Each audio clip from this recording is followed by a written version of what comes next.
So Newcastle, they're a Champions League football team. How does that one sound? Newcastle fans, pretty good, right? An incredible season for you guys last year, finishing in the top four, qualifying for that Champions League, and it feels like the beginning of this new regime. We're still right at the start here. The sky is the limit. You've stuck with Eddie Howe. He's been managing to get the best out of all of his players, even the players that were there before, some of the sensible signings that have gone through already. But of course, there will be a little bit of money to spend as well. That's what I'm going to look at in today's video. I'm going to go through and make what I think are going to be the realistic signings that Newcastle should be looking to do this summer. Once I bring them in, we'll put them into a tactic. We'll have a look at the squad as a whole.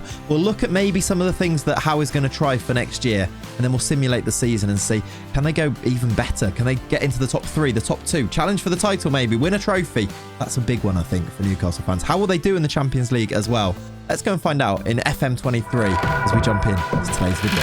Hello, welcome back to the channel. Welcome back to another one of these transfer type videos. We've maybe called them realistic rebuilds. This is another one of those teams that it's not really a rebuild, but I guess they're sort of still on their rebuild journey. It's Newcastle. We are looking at what they're going to do in this summer transfer window. After finishing here last season, they finished fourth and qualified for the Champions League. I think it's still ahead of schedule. I don't think many before the start of the season expected Newcastle to finish in that top four. Newcastle fans, you rode the crest of a wave. You really had that momentum. It was an incredible season. In the end, doing it by 4 points with Liverpool just down in fifth to my own personal heartbreak. But Newcastle fans, you deserved it. Great season from you guys. Eddie Howe has worked wonders at the club, and it means that I think you're just a little bit further along the line. You can go now and play in that Champions League next year and make some signings by being able to tell them we're in the Champions League. Maybe the level of signing that you can make has just gone up a notch because of it. I'm going to look ahead to that in today's video. Let's make some transfers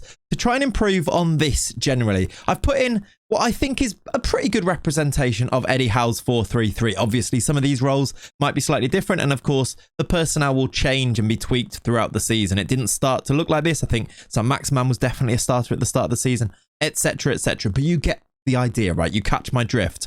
I'm going to look at the state of the squad right now. Then we'll do some transfers and we'll see how we can improve on it. If you think this is a good idea, if you like the sound of this, then please do subscribe to the channel. We've just hit 43,000 as I record this.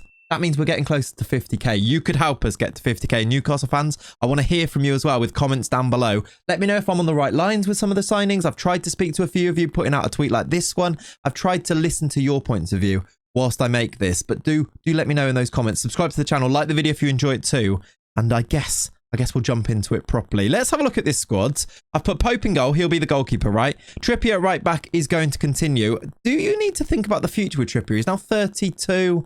Is he turning? Yeah, turning 33 in September as well. Getting on a little bit, but of course he was brilliant last year. Very, very impressive. A real playmaker from this right-hand side and great at those set pieces as well. So useful. The back two I've put as Botman and Shah. Shah is, I think, still really, really good. Do you need a new defensive improvement or do you need a new defender in there is what I'm asking here? Because Botman is incredible. I think Newcastle fans, you love him, don't you? And Dan Burn has played a lot at centre-back as well. You need one more maybe in there. I was looking at players that could be on the bench. I don't know if there's another defender really on there. I was looking down here. Jamal Lascelles, I think he might leave this summer. And I think he might have been that fourth choice in there. I'm not quite sure. I wonder if there's a defender transfer we might need to look at. We'll get into that afterwards. Left back, I've put Dan Burn, but of course he has played at centre back as well. You've got Matty Target. I think he's probably going to be the backup there. Do you need a new one? There is some links out there, isn't there, existing. We'll have a look at that when I do the transfers as well. This midfield three, Joe Willock, really impressive towards the end of the season. Really impressed me alongside Joel Linton and Bruno Guimaraes. Of course, these could be slightly different ways round. I think for different games, they kind of do play differently, with the six sometimes being Bruno, but sometimes further forward. Also, depending if Sean Longstaff came in and started some games as the six, I think that changed things and maybe had it a little bit more like this. They are interchangeable, which is a good thing. Maybe another one in there. A big name signing in this midfield would really elevate the team potentially. And then I look at the front three and we have seen Isak play from the left-hand side. We have seen Maximan start. You have spent big on Anthony Gordon as well. And I think Callum Wilson was the top goal scorer and was really, really impressive, especially if he can stay fit. I think all of next season, he is going to be the main man as a striker too. It's a good squad, isn't it? I don't know if there's a lot of depth. And with Champions League football coming up, Do we need to see some more players come in here? These were the players that I picked out that I think will definitely be staying next year. And even these, you could see them leave. Like Saint-Maximin could leave the club. I guess you could argue, couldn't you?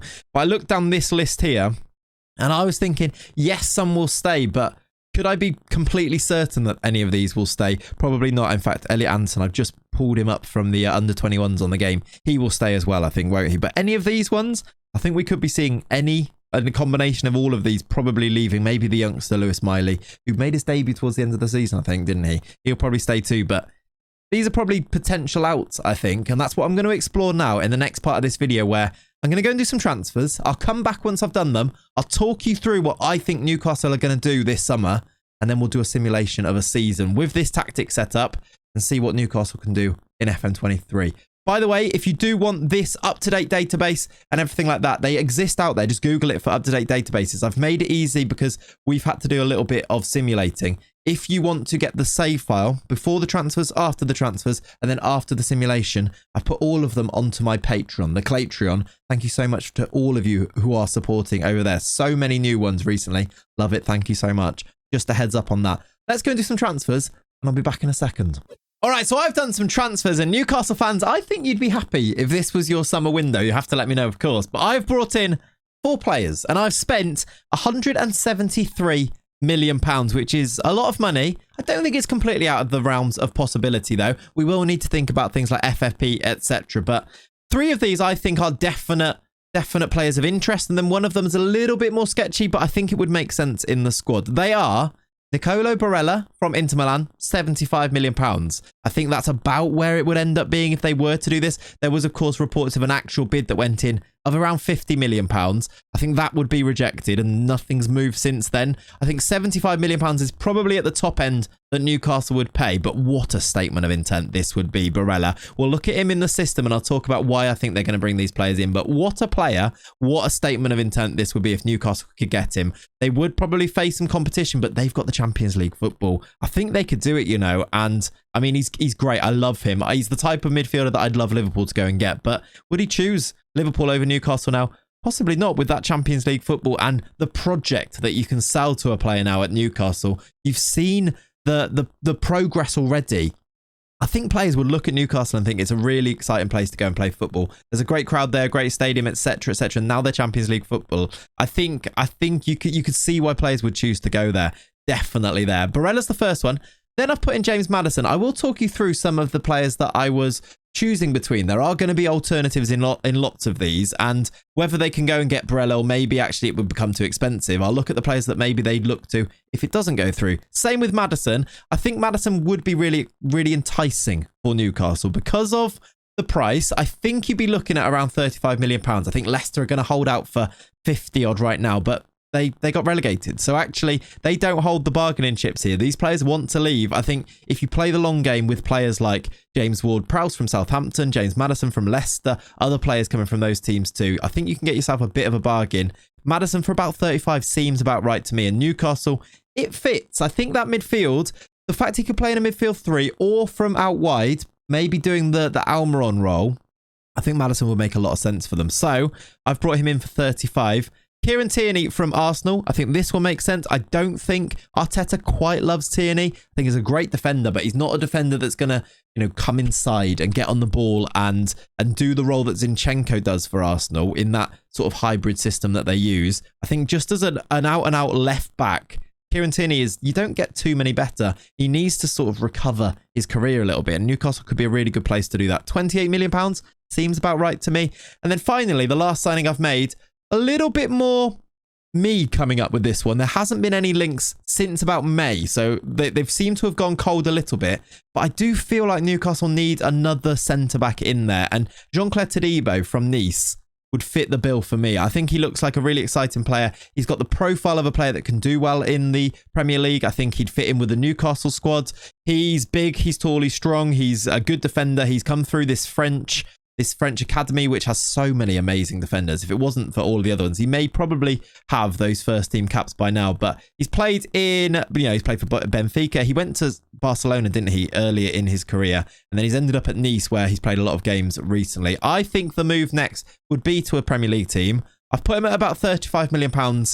This one's a little bit more me coming up with it, but I could see it and I could see where he would fit in. Maybe if you take that one out, maybe this, just the 3 would be the transfer window for Newcastle, which would fit in with the sensible approach that they are doing. It would take it to about £140 million, which I think for a team that is in the Champions League now is a little bit more realistic, but I've put the extra in there because I do think they just maybe need it, especially with some of the outs that have gone out here. I've done some extra ones myself. Not a lot of money being made. Most of it coming through this Chris Wood sale, which was agreed with Forest when he joined them in January. I think it was January that he joined. £15 million for him, by the way. What a sale that is for Newcastle. I feel like they're laughing all the way to the bank. Then again, you remember that they did spend £25 million on him themselves, but maybe getting the money back is what you wanted here. Other players on the out then, we've got a couple of youngsters here. Amadou Diallo, their contracts were running out. I've had some players leaving at the end of their contracts too, which maybe I will show you. But Carl Darlow, I think, will move to the Championship. I've done £2 million to Middlesbrough, seems to be linked with them right now. Javi Manquillo, it might be time up. I do wonder if they just keep him around just for pure numbers. He did play quite a lot of games this year, but he's gone back to Spain for me for £4 million. Fraser has gone on loan. I think they'd love to sell him permanently, but he's on pretty big wages. £65,000 per week is what he's on here. I think it's around about 70 in real life. I don't know if they're going to be able to sell him on a permanent with that. Maybe more likely a loan. I've put him to Norwich in the Championship. It seems like something they might want to do. Maybe he'd go to Rangers, back up to Scotland. I'm not quite sure. Jeff Hendrick, I think, will leave. I've put him to a free to newly promoted Plymouth in the Championship. And then Isaac Hayden, I think he will leave as well. He was at Norwich on loan. I think he'd probably be happy to go back there on a free transfer as well. Although that didn't happen at the end of his loan, so maybe it'll be somewhere else. But I've put him to Norwich on here. Then finally, Jamal Lascelles, the club captain.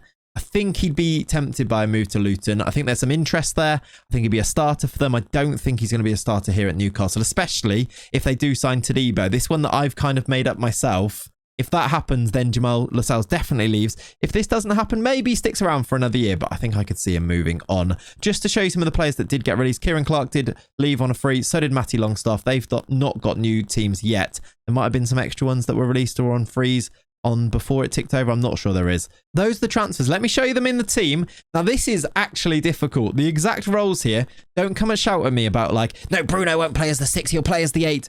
I am aware that this will be fluid and they will change and there will be things that are different in here. And I think you need that, especially with Newcastle going into the Champions League. We're going to see a lot of different players playing in these roles. And if you think about how it went this season with the interchangeability of the players in these different roles on the pitch, I think we're going to see a lot of that next year. And I think you're going to need to see that a lot this year because they're going from a small squad to a squad that's going to need to be big with extra competitions, European football. It's going to be a big change for them. They've got some quality footballers. So if they do this business, I'd be confident of a decent Champions League run as well. Get through those groups, see what happens after that. Let's go through it and I'll talk you through some of the places that could change and, you know, some of the roles that might interchange with the others. Goalkeeper will be Pope. He'll be the first choice. Trippier at right back. That is nailed on. Who is the backup right back is a bit of a question here because I'm not 100% sure of it, to be completely honest. Oh, by the way, Matt Ritchie, I had him on my list of players that were going to leave. Turns out he's going to sign, I think he did sign a new contract, so he's still around as well. Just thinking about right back, I do wonder if right back's a place where they sign somebody. They've got Emil Kraft. Maybe if they don't sign somebody, maybe we'll see a player like Manquillo stay, but right back seems a little bit light. But then again, Trippier does play every game, doesn't he? Right centre back, Todibo and Cher are going to share this role. I think if you were to bring in Todibo, you might even see Dan Burn start, but on the right hand side seems a little bit uncomfortable for me, so maybe those two. You might also see Dan Burn drop in for Tierney as well, who has had injury issues, so something we will need to think about. If it is Tierney, you probably see him become more of a wing back and bomb on down that left-hand side a bit more than Dan Burn would naturally do himself. But I think we'll also see Dan Burn play a lot of games at centre-back this year as well, because he's really highly rated and had a great season for them. He just was shoved out wide to left-back, where he did a great job a lot last season, wasn't he? This midfield, now this is where you're going to shout at me probably, but I could see something like this. Bruno playing a bit deeper, Barella just being the tigerish Joel Linton, but can you drop Joel Linton? I think Joel Linton almost has to be a starter himself, and I'm not saying I think they would, but if you sign someone like Barella, he also has to play. It's a lot of really good players in there all of a sudden, isn't it? But could you see like how exciting this would be with Maddison just in a bit of a free role? Maybe not like a box-to-box if it was him, maybe look more like a Metzala, getting involved, coming into this position here with Barella and Bruno in behind. But I could also happily see in here, you could see Bruno being the box-to-box. You could see, I mean, I'm going to interchange them loads here, but you also want to see Joe Willock doing it loads. Maybe actually having Joe Willock there and having Bruno a little bit deeper, or Barella could play deeper, can really interchange them. One thing I do want to mention, though, is James Maddison. I could see this, you know. I could see him playing off the right and leaving 3 of them in the midfield here, like Joel Linton maybe in here. You see something like this, maybe, with Barella a bit deeper, then Bruno playing as the box-to-box, or the Metzala over here, maybe like a box-to-box. I'm not 100% sure. It is going to be really who settles in and who does the best, because Eddie Howe is going to have options if this is the case. How much will we see Isak playing off the left-hand side? I'm not sure. Maybe more of as a striker. Will we see St. Maximan still playing games? Will Gordon get a starting place? As you can see, there's a lot of options now for Eddie Howe, which is exciting. That's usually a good thing, isn't it? I wonder what we will find out. Will there be a change of shape? Slight change of shape, maybe in possession? Possibly. We will see, but I think this is the type of squad building they'd be looking to do. What I'm going to go and do now is I'm going to remove the players from the pick there. I'm going to load and keep in this tactic here. I think I will go these roles in the midfield. I'm going to see what Eddie Howe does over the course of a simulation of the season. I'm going to see where Newcastle finish, because I think with these players, this squad, it's a really exciting time. Let's find out how they do in FM23. I'll see you at the end of the season. And I've completed the simulation then, and they finished 6th, which it doesn't look as good as maybe you'd expect it to. But do you know what? In terms of Football Manager, this isn't the worst thing in the world, is it? Let's consider the fact that Liverpool are always going to be really, really good in FM, and they fell off a little bit last year. Chelsea, I don't think their decline has been incorporated into the game that much. They've still got amazing players, haven't they? So they finished above Liverpool and Chelsea there. Manchester United is always really, really strong. Manchester City, and then Arsenal, of course, are strong too. So to be behind those, just above Spurs and then Brentford, I think is probably just about right when you consider the change between real life and Football Manager. They finished 6th with 67 points, which is a little bit below what they got this year in real life, but around about the same sort of mark. And I think generally it's a pretty good season. There are the results just to show you, and you can just have a little scroll through those if you like and have a look at them. You may have noticed that the big thing is that in the Champions League, we've got PSG and Bayern in the final. They've not made it to the final of the Champions League. In fact, they did not make it out of Group B. They got Real Madrid, Inter Milan, and LASK from Austria in their group. I mean, it's something that could happen with Newcastle this year, isn't it? Because of their seedings and their coefficient number, wherever they are, their ranking, they could get a really difficult draw. They've got Inter and Real Madrid in this one, which would be really tough. They've just about been edged out. They went into the Europa League where they played Trabzonspor and beat them 3-0 on aggregate. Then they played Juventus, knocked out Juventus, 4-1 win at home, which was pretty cool. Look at the goal scorers there. Isak with 2, Todibo, and then Maddison. They did lose the second leg, but was enough to go through. Then they got Marseille, where they lost away from home 3-1 before winning 1-0 at home. They went out of the Europa League in the quarterfinal stage, and that was pretty much it really for the competitions. They lost to Spurs in the FA Cup 3rd round. League Cup, it finished against Wolves away from home, where they didn't have a great start to the season, actually. It did recover, and they had a really good spell here around about February, where they won all of the games, basically. It was a good season. Wasn't an amazing season. Let's have a look at the squad with the players picked in here. Look, it was a few weird ones. There were a few weird ones, I should say. James Maddison didn't play a lot of football, probably because they're going to use him as a central midfielder, where there's so many good centre mids in here with Barella and Bruno and Joel Linton, etc., etc. So James Maddison didn't play many, but you see the other ones did. Look, Barella got 46 games, 10 goals, 8 assists, 9 goals from Joel Linton as well, 3 from Bruno. Those 3 were the main 3, really. In front of him, Isak was the main striker, actually, rather than Wilson. He scored 25 goals. Really good on FM. He's got the height that makes you amazing on FM, isn't it? If you just scroll down as well, some of the backup players there, you see lots of games played by Miggy Almiron, 36, 42 games from St. Maximan, got 12 assists. 15 assists from Almiron as well, which is really, really good. 27 games from Cher, 20 games from Joe Willock, 14 from Matt Targett, 12 from Sean Longstaff. Those are the performances. That was the finish. What do you think of this? Newcastle fans, in fact, general football fans, what did you make of this one? Do you like the signings I made? Who do you want me to go and do a little rebuild, transfer, realistic type video all about next? I'm thinking Manchester United could be interesting. Spurs is a massive rebuild job. I'm thinking of the teams that got relegated as well. Leicester could be a really fun one. See if we can get them back up to the Prem. Let me know your ideas in the comments down below. And most of all, thank you very much for watching today. If you enjoyed it, subscribe to the channel. We're aiming for 50k. Like the video, but most importantly, have a lovely rest of your day. Thanks for watching. Bye-bye.